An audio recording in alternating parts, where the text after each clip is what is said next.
ಅಬ್ರಹಾಮನಿಂದ ನಾವು ಕಲಿಯುವಂಥದ್ದು ಏನಂತಂದರೆ ಪ್ರೇರೆ, ನಾನು ನಿಮ್ಗೆ ಹೇಳ್ತೀನಿ, ವಿಶ್ವಾಸಿಗಳ ನಡುವೆ ಏನಾದರೂ ವೈಮನಸ್ಸು ಬೇಜಾರು ನಿಮಗಿದ್ರೆ, ನಿಮಗೇನಾದರೂ ಗುಣಗುಟ್ಟುವಿಕೆ, ಸೇವಕರ ಮೇಲೆ ಕೋಪನೋ ಮಾತೋ ಅದು ಇದು ಏನಾರ ಇದ್ದರೆ ನೀವು ನೇರವಾಗಿ ಬಂದು ನಿಮ್ಮನ್ನು ನೀವು ಬಗೆಹರಿಸ್ಕೋಬೇಕು. ಅರ್ಥ ಆಯ್ತಾ? ಎರಡು ಕಾರ್ಯ, ದೇವ್ರ ಮಕ್ಕಳ ಮೇಲೆ ಏನಾದ್ರು ಅಸಮಾಧಾನ, ಏನಾದರೂ ಮಾತುಕತೆ ಇತ್ತು ಅಂದರೆ ಅದು ಯೇಸು ಸ್ವಾಮಿ ನಂಬದೇ ಇದ್ದವರ ಬಳಿಯಲ್ಲಿ ಹೋಗಿ ಅದನ್ನು ಚರ್ಚಿಸಬಾರ್ದು, ಅದನ್ನು ತಗೊಂಡು ಹೋಗಬಾರ್ದು. ಅದು ದೇವರು ಇಷ್ಟಪಡಲ್ಲ. ಮೊದಲೇದಾಗಿ. ಎರಡನೇದಾಗಿ, ಯಾವ ವ್ಯಕ್ತಿ ಜೊತೆ ನಿನಗೆ ಮನಸ್ತಾಪ ಇದೆಯೋ, ನಿನಗೇನಾರು ಬೇಜಾರಾಗಿದೆಯೋ, ನಿನಗೇನಾರು ಮಾತನಾಡಿದಾರೋ ಅವ್ರ ಮುಂದೆನೇ ಮಾತನಾಡಿ, ನೀನು ತಿಳ್ಕೊಂಡಿದ್ದು ತಪ್ಪಾಗಿದೆ, ನಾನು ಮಾತಾಡಿದ ಹಿಂಗೆ, ಈ ಉದ್ದೇಶ, ನೀವು ಒಬ್ರಿಗೊಬ್ರು ಅರ್ಥ ಮಾಡಿಕೊಂಡು ಒಬ್ರಿಗೊಬ್ರು ಏನು ಮಾಡಬೇಕು, ನಿಮ್ಮ ಮನಸ್ಸಲ್ಲಿ ಅವ್ರ ಮನಸ್ಸಲ್ಲಿ ಅಂತ ಅಭಿಪ್ರಾಯಗಳನ್ನ ಸರಿಪಡಿಸ್ಕೋಬೇಕು. ಇಲ್ಲಿ ಅಬ್ರಹಾಮನು ಅದೇ ಮಾಡ್ತಿದ್ದಾನೆ. ತನ್ನ ತಮ್ಮನ ಮಗನಾದ ಲೋಟನನ್ನು ಕರೆದು, ನೋಡಪ್ಪ, ನಾನು ನೀನು ಸಹೋದರರು, ಆದರೆ ನನ್ನ ದನ ಕಾಯುವವನಿಗೂ ನಿನ್ನ ದನ ಕಾಯುವವನಿಗೂ ಏನಂತೆ ಜಗಳ ಆಗಿದೆ. 13ನೇ ಅಧ್ಯಾಯ 8ನೇ ವಚನ. ಹೀಗಿರಲು ಅಬ್ರಹಾಮನು ಲೋಟನಿಗೆ, ನನಗೂ ನಿನಗೂ ನನ್ನ ದನ ಕಾಯುವವರಿಗೂ ನಿನ್ನ ದನ ಕಾಯುವವರಿಗೂ ಜಗಳವಿರಬಾರದು. ದೇವರ ಮಕ್ಕಳು ಏನು ಮಾಡಬಾರ್ದು? ಜಗಳ ಮಾಡಬಾರ್ದು. ಮತ್ತು ಜಗಳ ಮಾಡುವಂಥ ಸ್ವಭಾವ ಉಳ್ಳವರಾಗಿರಬಾರ್ದು. ದೇವರು ಇಷ್ಟಪಡಲ್ಲ. ಅದಕ್ಕೆ ಆ ಸ್ವಭಾವದಿಂದ ಒಂದು ವೇಳೆ ನಾವು ಬದಲಾವಣೆ ಆಗಬೇಕು. ಎರಡನೇದಾಗಿ, ನಾವು ಆ ರೀತಿಯಾಗಿದ್ದರೆ ಒಬ್ರಿಗೊಬ್ಬರ ಮೇಲೆ ದೇವರ ಮಕ್ಕಳಾಗಿ ನಾವು ಒಂದೇ ಸಭೆಗೆ ತಂದಿನ ಆರಾಧನೆ ಮಾಡೋರು ಅದನ್ನು ಬಗೆಹರಿಸ್ಕೊಳ್ಬೇಕು ಒಳ್ಳೆತನದಲ್ಲಿ. ಅಬ್ರಹಾಮನಲ್ಲಿ ಆ ಸ್ವಭಾವ ಕಂಡು ಬರ್ತೈತಿ. ಅದಕ್ಕೆ ಅಬ್ರಹಾಮನ್ ಹೇಳ್ತಾನೆ, ನಾವು ಸಹೋದರರಲ್ಲವೇ? ಹೇಳ್ರಿ, ನಾವು ಯಾರಾಗಿದ್ದೀವಿ ಅಂದರೆ ನಾವೆಲ್ಲರೂ ಒಂದೇ ಅಲ್ವಾ, ತಂದೆನ ಆರಾಧಿಸ್ತಾ ಇರೋದು. ಹಾಗಾಗಿ ಅಭಿಪ್ರಾಯ ಇರಬಾರ್ದು, ಭಿನ್ನಾಭಿಪ್ರಾಯ ಇರಬಾರ್ದು. ಅಭಿಪ್ರಾಯಗಳು ಬೇರೆ ಬೇರೆ ಇರ್ತದೆ, ಭಿನ್ನಾಭಿಪ್ರಾಯಗಳು ಇರಬಾರ್ದು. ಹಾಗಾಗಿ ನಾವು ದೇವರ ಆಲಯಕ್ಕೆ ಬರುವಾಗ ನಾವು ಏನು ಮಾಡಬೇಕು, ಒಬ್ಬರ ಮೇಲೆ ಒಬ್ರು ಏನಾದ್ರು ದ್ವೇಷಗಳಿದ್ದರೆ ಕರೆದು ಅವ್ರ ಕೂತ್ಕೊಂಡು ಅವ್ರ ಮನೆಗೂ ಕೂತ್ಕೊಂಡು ಬಗೆಹರಿಸಿಕೊಂಡು, ನನ್ನ ಉದ್ದೇಶ ಹಂಗೆ ಇತ್ತಿಲ್ಲ, ಈ ಥರ ಇತ್ತು, ನೀವು ಉದ್ದೇಶ ತಪ್ಪಾಗಿ ಅರ್ಥ ಮಾಡ್ಕೊಂಡಿದ್ದೀರಿ ಅಂತ ಹೇಳಿ ಸರಿಪಡಿಸ್ಕೊಳ್ಬೇಕು. ಅಲ್ಲೆಲ್ಲೂಯ. ಹಾಗಾಗಿತ್ತೇನೆ ಅಬ್ರಹಾಮನ್ ಏನು ಹೇಳ್ತಾನಂದರೆ, ದೇಶವೆಲ್ಲ ನಿನ್ನ ಕಣ್ಣೆದುರುಗಡೆ ಇದೆ. ನೀನು ಪೂರ್ವಕ್ಕೆ ಹೋದರೆ ನಾನು ಪಶ್ಚಿಮಕ್ಕೆ ಹೋಗ್ತೀನಿ, ನೀನು ಉತ್ತರಕ್ಕೆ ಹೋದರೆ ನಾನು ದಕ್ಷಿಣಕ್ಕೆ ಹೋಗ್ತೀನಿ. ನೀನು ಆರಿಸಿಕೊಂಡು ಬಿಟ್ಟ ದೇಶಕ್ಕೆ ನಾವು ಹೋಗ್ತೀವಿ. ನೋಡಿ, ನಾನು ನೀವಾಗಿದ್ರೆ ಏನು ಮಾಡ್ತಿದ್ದೋ ಪ್ರೇರೆ? ಫಸ್ಟು ನಾವು ಆರಿಸ್ಕೊಳ್ತಿದ್ದೋ. ಮೊದಲು ನಾವು ಆಲೋಚನೆ ಮಾಡ್ತಿದ್ದೋ. ಒಂದು ವೇಳೆ ಅದು ಕೊಡೋಕ್ಕಿಲ್ಲ ಅಂದರೆ ಆಪ್ಷನ್ ಏನು ಮಾಡಬೇಕು, ನಾವು ಅವ್ರು ಹಿಂಗೆ ಮಾತಾಡಿದ್ರೆ ಹಿಂಗೆ ಮಾತಾಡೋಣ, ಹಿಂಗೆ ಕೇಳೋಣ, ಮೊದಲೇ ಪ್ರಿಪ್ರೇಷನ್ ಆಗಿ ಬಂದ್ಬಿಟ್ಟಿರ್ತೀವಿ. ಇದು ಥರ ಒಂಥರ ಪರೀಕ್ಷೆನೇ. ಸಭೆಯಲ್ಲಿ ಕೆಲವು ಜನಗಳು ಬರ್ತಾರೆ, ವಿಶ್ವಾಸಿಗಳು, ಗಂಡ ಹೆಂಡ್ತಿರು ಬರ್ತಾರೆ, ಕೆಲವು ಕುಟುಂಬಗಳು ಬರ್ತಾರೆ. ಅವರೆಲ್ಲ ಪ್ಲ್ಯಾನ್ ಆಲ್ರೆಡಿ ಮಾಡ್ಕೊಂಡು ಬಿಟ್ಟಿರ್ತಾರೆ. ಅವ್ರು ಏನು ಹೇಳಲ್ಲ, ಎಲ್ಲ ಮಾಡ್ಕೊಂಡು ಬಿಟ್ಟಿರ್ತಾರೆ. ಮಾತಾಡ್ಕೊಂಡು ಎಲ್ಲ ಪಾಸ್ಟ್ ಥರ ಒಂದು ಅಭಿಪ್ರಾಯ ಕೇಳೋಣ ಏನಂತಾರೆ, ಹೇಳೋಕ್ಕೆ ಇಲ್ಲ, ಹಂಗೆ ಹೋಗಿದ್ದೀನಿ, ಬರ್ರಿ ಪಾಸ್ಟ್ ಒಂದು ಪ್ರೇಯರ್ ಇಲ್ಲ, ಬರ್ರಿ ಪಾಸ್ಟ್ ಈ ಕಾರ್ಯಕ್ಕಾಗಿ ತಗೊಂಡು ಹೋಗ್ಬಿಡ್ತಾರೆ. ಅರೆ ಇದೇನಪ್ಪ ಇದು? ಅಬ್ರಹಾಮಲ್ಲಿ ಇದ್ದಂಥ ಒಂದು ಗುಣ ಏನಂದರೆ, ಆತನು ಹೇಳ್ತಿದ್ದಾನೆ ತನ್ನ ಮಗನಿಗೆ, ಕಣ್ಣೆದುರಿಗೆ ದೇಶವೆಲ್ಲ ಇದೆ, ನೀನು ಯಾವುದು ಆರಿಸ್ಕೊಂಡು ಬಿಡ್ತೀಯೋ ಆ ಕಡೆ ನಾನು ಹೋಗ್ತೀನಿ. ನಾವು ಮೊದಲೇ ಆರಿಸ್ಕೊಂಡು ಬಿಡ್ತಿದ್ದೋ, ಆದರೆ ಅಬ್ರಹಾಮನ ಹಾಗೆ ಮಾಡಲಿಲ್ಲ. ಅಬ್ರಹಾಮನಲ್ಲಿ ಕಂಡು ಬರ್ತಿರೋಂಥ ಇನ್ನೊಂದು ಒಳ್ಳೆಯ ಗುಣ ಏನಂದರೆ, ಮೊದಲು ನೀನು ಆರಿಸ್ಕೋ ಅನ್ನೋದು ಏನು ತೋರಿಸ್ತದೆ ಅಂತಂದರೆ, ಸ್ವಾರ್ಥ ಇಲ್ಲದ ಜೀವಿತವನ್ನು ತೋರಿಸ್ತೈತಿ. ಎರಡನೇದಾಗಿ ಅಬ್ರಹಾಮನಲ್ಲಿ ಯಾವ ಗುಣವನ್ನು ತೋರಿಸ್ತೈತೆ ಅಂದರೆ, ಅವನಲ್ಲಿ ತಾಳ್ಮೆ ಕಂಡು ಬರ್ತೈತೆ. ಎರಡನೇದಾಗಿ ಆರಿಸ್ಕೊಳ್ಳೋದು ತಾಳ್ಮೆಯನ್ನು ಸೂಚಿಸ್ತದೆ. ಅಲ್ಲೆಲ್ವಯ್ಯ. ನಾವಿವತ್ತು 3 ಕುಟುಂಬಗಳ ಕುರಿತಾಗಿ ಜ್ಞಾನಿಸ್ತಾ ಇದ್ದೀವಿ. ಆರಿಸಿಕೊಳ್ಳುವಾಗ ಬಹಳ ಪ್ರಾಮುಖ್ಯ. ನೀನು ಒಂದು ಸ್ಥಳ ಬಿಟ್ಟು ಸ್ಥಳ ಹೋಗ್ತೀಯೋ, ಸಭೆ ಬಿಟ್ಟು ಹೋಗ್ತೀಯೋ, ದೇವರನ್ನೇ ಬಿಟ್ಟು ಹೋಗ್ಬೇಕಂತ ಆಲೋಚನೆ ಮಾಡಿದ್ದೀಯೋ ಒಂದು ವೇಳೆ, ಆದರೆ ನೀನು ಸ್ವಂತ ನಿರ್ಧಾರಗಳಲ್ಲಿ ಆಯ್ಕೆ ಮಾಡಬಾರ್ದು. ಲೋಟನಿಗೆ ಈ ಅವಕಾಶ ಸಿಕ್ಕಿದಾಗ ಆತನು ಕಣ್ಣೆತ್ತಿ ನೋಡಿದಂತೆ.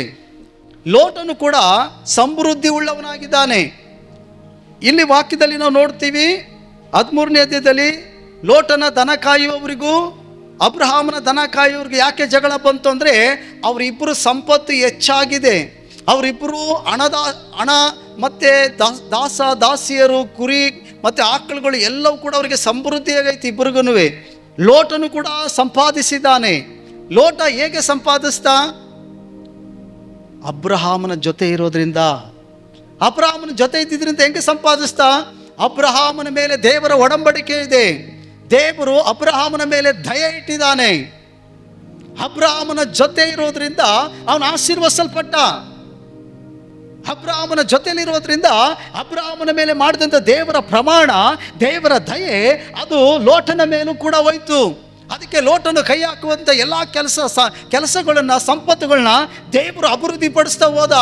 ಆದರೆ ಲೋಟನಿಗೆ ಅರ್ಥ ಆಗಲಿಲ್ಲ ಈ ವಿಷಯ.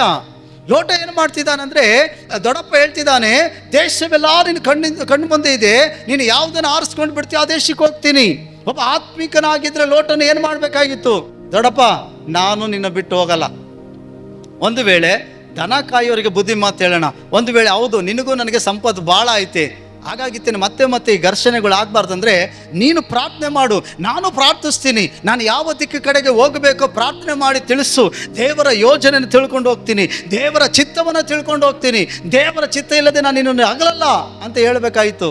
ಆದರೆ ಲೋಟ ಹೇಳಲಿಲ್ಲ. ಯಾಕೆ ಗೊತ್ತಾ? ಲೋಟನ ಮನಸ್ಸಿನಲ್ಲಿ ಒಂದು ಆಲೋಚನೆ ಇತ್ತು, ನಾನು ಕೂಡ ನಮ್ಮ ದೊಡ್ಡಪ್ಪನಿಗೆ ಅವನಷ್ಟೇ ಸರಿಸಾಟಿಯಾಗಿ ನಾನು ಸಂಪಾದಿಸಿದ್ದೀನಿ, ಅವನಿಗಿಂತಲೂ ಹೆಚ್ಚಾಗಿ ನಾನು ಸಂಪಾದಿಸಬಲ್ಲೆ. ಯಾಕೆಂದರೆ ನಮ್ಮಪ್ಪ ಇದ್ದಿದ್ರು ಕೂಡ ನಮ್ಮ ದೊಡ್ಡಪ್ಪನ ಥರ ಅಷ್ಟು ಸಂಪಾದನೆ ಮಾಡಿತಿಲ್ವೇನೋ, ಅವನ ಮಗನಾದ ನಾನು ನಮ್ಮ ದೊಡ್ಡಪ್ಪನ ಸರಿ ಸಮಾನವಾಗಿ ಸಂಪಾದಿಸಿದ್ದೀನಿ ಅಂತ ಅಂದ್ಕೊಂಡೇನೋ ಲೋಟ. ಅದಕ್ಕೆ ತನ್ನ ಸಂಪತ್ತೆಲ್ಲ, ತನ್ನ ಹಣವೆಲ್ಲ, ತನ್ನ ದಾಸಿಯರನ್ನ, ತನ್ನ ಹೆಂಡತಿ ಮಕ್ಕಳನ್ನೆಲ್ಲ ಕೂಡಿಸಿಕೊಂಡು ಹೋಗಬೇಕಾದ್ರೆ ದೇವರ ಚಿತ್ತವನ್ನೇ ತಿಳಿಲಿಲ್ಲ, ದೇವರ ಚಿತ್ತಕ್ಕೆ ಒಳಗಾಗಲಿಲ್ಲ. ಅವನು ಕಣ್ಣೆತ್ತಿ ನೋಡ್ತಿದ್ದಾನೆ. ಕಣ್ಣೆತ್ತಿ ನೋಡುವಾಗ ದೇವರು ನಾಶ ಮಾಡೋದಕ್ಕಿಂತ ಮುಂಚೆ ಏನಂತೆ, ಸೊದೋಮ್ ಗೊಮೋರ ಪಟ್ಟಣವು ಏನಂತೆ ಸಮೃದ್ಧಿಯಾಗಿತ್ತಂತೆ. ಅಂದರೆ ಯೆಹೋವನ ವನದಂತೆ ಕಂಗೊಳಿಸ್ತಾ ಇತ್ತಂತೆ. ಪ್ರಿಯರೇ, ಸತ್ಯವೇದವು ಒಂದು ವಿಷಯ ಹೇಳ್ತದೆ, ಮೊದಲು ಪಾಪ ಅನ್ನೋದು ಕಣ್ಣಿನಿಂದ ಬರ್ತದೆ, ಇದಕ್ಕೆ ನೇತ್ರದಾಸೆ ಅಂತ ಹೇಳ್ತದೆ. ಅದಕ್ಕೆ ಮತ್ತಾಯನ ಬರೆದ ಸುವಾರ್ತೆಯಲ್ಲಿ ಸ್ವಾಮಿ ಹೇಳ್ತಾರೆ, ನೀನು ಕಣ್ಣು ನೆಟ್ಟಗಿದ್ರೆ, ಅಂದರೆ ನಿನ್ನ ಕಣ್ಣು ಶುದ್ಧವಾಗಿ ನೆಟ್ಟಗಿದ್ರೆ ನಿನ್ನ ಶರೀರವೆಲ್ಲ ನೆಟ್ಟಗಿರ್ತದೆ. ನಿನ್ನ ಕಣ್ಣು ಕೆಟ್ಟದಾಗಿದ್ದರೆ ನಿನ್ನ ಶರೀರವೆಲ್ಲ ಕೆಟ್ಟದಾಗಿರ್ತದೆ ಅಂತ. ನೋಡುವ ದೃಷ್ಟಿ ಚೆನ್ನಾಗಿರಬೇಕು. ಇವನು ಕಣ್ಣೆತ್ತಿ ನೋಡ್ತಿದ್ದಾನೆ. ಕಣ್ಣೆತ್ತಿ ನೋಡುವಾಗ ಮರಣ, ದೇವರು ನ್ಯಾಯ ತೀರ್ಪಿಗಾಗಿಟ್ಟಂಥ ಆ ಸೊದೋಮ್ ಗೊಮೋರ ಪಟ್ಟಣ ಏನೈತೆ ನೀರಾವರಿಯಾಗಿ ಕಂಗೊಳಿಸ್ತೈತಂತೆ. ಸೈತಾನನ ಮಾತು ಕೇಳಿ ಅವ್ವ ತಪ್ಪು ಮಾಡುವಾಗ, ಅವ್ವ ಹಣ್ಣು ತಿನ್ಬೇಕಾದ್ರೆ ಏನು ಹೇಳ್ತಾರಲ್ಲ ವಾಕ್ಯ, ಆಕೆ ನೋಡುವಾಗ ನೋಟಕ್ಕೆ ರಮ್ಯವಾಗಿ ಕಾಣಿಸ್ಕೊಳ್ತಂತೆ ಹಣ್ಣು. ಅವಳ ಕಣ್ಣಿಗೆ ಸುಂದರವಾಗಿ ಕಾಣ್ತಂತೆ. ಇವತ್ತು ಪಾಪ ಸುಂದರವಾಗಿ ಕಾಣ್ತದೆ, ಲೋಕ ನಮಗೆ ಸುಂದರವಾಗಿ ಕಾಣ್ತದೆ, ಲೋಕ ನೀನು ಆಕರ್ಷಿಸ್ತದೆ. ಯವನಸ್ಥ ಮಗನು ಮಗಳಾಗಿರ್ಬೋದು, ಹಿರಿಯರಾಗಿರ್ಬೋದು, ನೀನು ಲೋಕದಲ್ಲಿ ಬಂದರೆ ಸಂಪಾದಿಸ್ಬೋದು, ನೀನು ಹೀಗಿರ್ಬೋದು ಆಗಿರ್ಬೋದು, ಅದು ಹಚ್ಚಹಸಿರಾಗಿ ಕಾಣ್ತದೆ, ಕಂಗೊಳಿಸ್ತದೆ, ಕಣ್ಣಿನ ಆಸೆ ಎಳೀತದೆ. ದೇವರ ಚಿತ್ತ ತಿಳಿದೇನೆ, ನೀನು ಕಣ್ಣಿಂದ ನೋಡಿ ಮನಸ್ಸಿಗೆ ಇಷ್ಟ ಆಯಿತು ಅಂತ ಆರಿಸ್ಕೊಂಡು ಹೋಗೋದಾದರೆ ಏನೆಲ್ಲ ನಷ್ಟಪಡಿಸ್ಕೊಳ್ತೀವಿ ಗೊತ್ತಾ? ನಮ್ಮ ಜೀವಿತದಲ್ಲಿ ಏನೆಲ್ಲ ನಷ್ಟಪಡಿಸ್ಕೊಳ್ತೀವಿ ಗೊತ್ತಾ? ಲೋಟನು ಪ್ರಾರ್ಥಿಸ್ತಿಲ್ಲ, ಲೋಟನು ತಂದೆ ಚಿತ್ತಕ್ಕೆ, ದೇವರ ಚಿತ್ತಕ್ಕೆ ಒಳಗಾಗ್ಲಿಲ್ಲ. ದೊಡ್ಡಪ್ಪನಿಗೆ ಹೇಳಿ ಪ್ರಾರ್ಥನೆ ಮಾಡಪ್ಪ, ಒಂದಿನ ಉಪವಾಸ ತೆಗೆಯೋಣ, ದೇವರ ಚಿತ್ತ ತಿಳ್ಕೊಂಡು ನಾನು ಯಾವ ದಿಕ್ಕಿಗೆ ಎಲ್ಲಿಗೆ ಹೋಗಬೇಕು ಅನ್ನೋದನ್ನು ನಾನು ದೇವ್ರು ನನಗೆ ತಿಳಿಸಿಕೊಡ್ಲಿ ಅಂತೇಳಿ ಕಾದಿರಲಿಲ್ಲ. ಆದರೆ ಕಣ್ಣೆತ್ತಿ ನೋಡಿದಂತೆ, ಕಣ್ಣೆತ್ತಿ ನೋಡುವಾಗ ಅವನಿಗೆ ಯಾವುದು ಚೆನ್ನಾಗಿ ಕಾಣ್ತೋ, ಯಾವುದು ನೀರಾವರಿಯಾಗಿತ್ತೋ, ಯಾವುದು ಹಚ್ಚಹಸಿರಾಗಿತ್ತೋ ಆ ಪ್ರದೇಶವನ್ನು ಆರಿಸ್ಕೊಂಡಂತೆ. ಇವತ್ತು ನೀನು ಕಣ್ಣೆತ್ತಿ ನೋಡುವಾಗ ಜನರು ಚೆನ್ನಾಗಿ ಕಾಣ್ಬೋದು, ಮಾತನಾಡೋರು ಚೆನ್ನಾಗಿ ಕಾಣ್ಬೋದು, ಹಲ್ಲೆಲೂಯಾ, ಲೋಕ ನಿನಗೆ ಚೆನ್ನಾಗಿ ಕಾಣ್ಬೋದು, ಸೈತಾನಿನ ವಂಚನೆ ಮಾಡುವುದಕ್ಕಾಗಿತ್ತೇನೆ ಚೆನ್ನಾಗಿ ಕಾಣುವಾಗೆ ನಟಿಸ್ಬೋದು.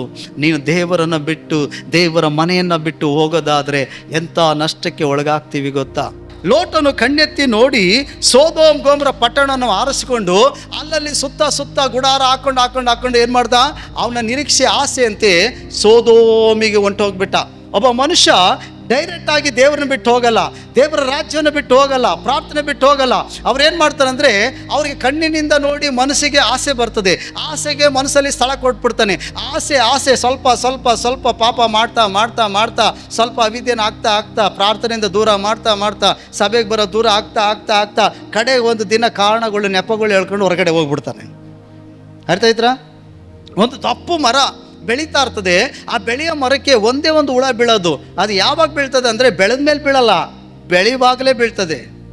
ಅದ್ರ ಜೊತೆಗೆ ಮರನೂ ಬೆಳೀತಾ ಇರ್ತದೆ, ಆ ಹುಳನೂ ಬೆಳೀತಾ ಅದೇನು ಮಾಡ್ತದೆ, ಗೂಡನ್ನು ಕಟ್ಟಿಕೊಂಡು ಸಂಸಾರ ಮಾಡಿಕೊಂಡು ಆ ಮರನೇ ಒಳಗಡೆ ತಿಂದು ಹೊರಗಡೆ ಮರ ಎಷ್ಟು ವರ್ಷ ಆಯ್ತಪ್ಪ, ಎಷ್ಟು ಗಟ್ಟಿ ಆಯ್ತಪ್ಪ ನೋಡಿದ್ರೆ ಅಂತ ಅನ್ನಿಸ್ತದೆ. ಆದರೆ ಒಳಗಡೆ ಹುಳ ತಿಂದೋಗಿರ್ತದೆ ಅಲ್ವಾ? ಇವತ್ತು ಚರ್ಚಿಗೆ ಬರ್ತಿರೋರ ನಂಬಿಕೆ ಹಿಂಗಾಗೈತೆ, ಪರಿಶುದ್ಧತೆ ಹಿಂಗಾಗೈತೆ, ಆತ್ಮಿಕ ಜೀವಿತ ಹಿಂಗಾಗ್ಬಿಟ್ಟೈತೆ. ಹೊರಗಡೆ ನೋಡೋಕ್ಕೆಲ್ಲರೂ ಒಳ್ಳೆ ಭಕ್ತಿವಂತರೇ, ಒಳಗಡೆ ನೋಡಿದ್ರೆ ಎಲ್ಲ ತಿಂದಾಗ್ಬಿಟ್ಟೈತೆ. ಇದು ಭಾಳ ಪ್ರಾಮುಖ್ಯ. ಅದಕ್ಕೆ ದೇವರು ಹೃದಯವನ್ನು ನೋಡ್ತಾನೆ, ಮನಸ್ಸು ನೋಡ್ತಾನೆ ಹೊರತು ಹೊರಗಿನ ಭಕ್ತಿಯನ್ನು ದೇವರು ನೋಡಲ್ಲ. ಮನುಷ್ಯರು ಹೊರಗಿನ ಭಕ್ತಿ ನೋಡ್ತಾರೆ, ಹೃದಯ ನೋಡೋನು ದೇವರು.